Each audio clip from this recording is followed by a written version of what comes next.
Kwa nini tunahitaji kulala vizuri? Watu wengi wana maisha yenye shughuli nyingi. Wanaamka mapema, wanaenda kazini, wanarudi nyumbani wakiwa wamechoka, na bado wanaendelea kutumia simu au kutazama televisheni mpaka usiku sana. Mara nyingi, usingizi huwa jambo la mwisho kufikiriwa. Lakini je, umewahi kujiuliza kwa nini usingizi ni muhimu sana? Wataalamu wanasema kwamba mtu mzima anahitaji kulala kwa saa 7 hadi 9 kila usiku. Tunapolala, mwili wetu hupumzika, lakini si mwili tu. Ubongo pia hupata nafasi ya kupanga kumbukumbu, kujifunza mambo mapya na kujiandaa kwa siku inayofuata. Fikiria siku ambayo hukulala vizuri. Labda uliamka ukiwa umechoka.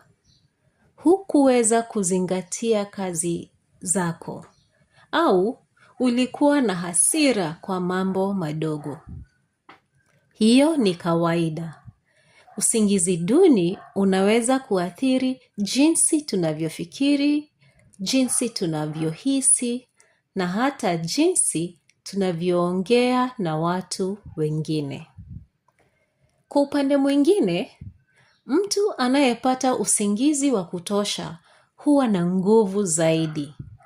Ni rahisi kwake kufanya maamuzi mazuri, kukumbuka mambo na kuwa na subira. Hata afya ya mwili hunufaika.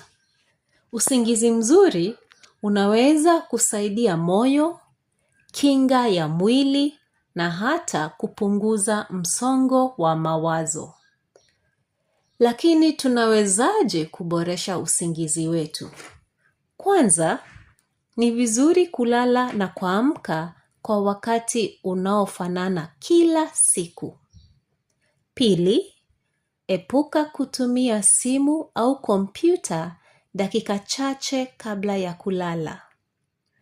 Mwanga kutoka kwenye vifaa hivyo unaweza kufanya ubongo ubaki macho. Pia, ni vizuri kuepuka kunywa kahawa au vinywaji vyenye kafeini usiku. Jambo lingine muhimu ni kufanya chumba cha kulala kiwe mahali pa utulivu. Chumba kisipokuwa na kelele nyingi au mwanga mkali ni rahisi kupata usingizi mzuri.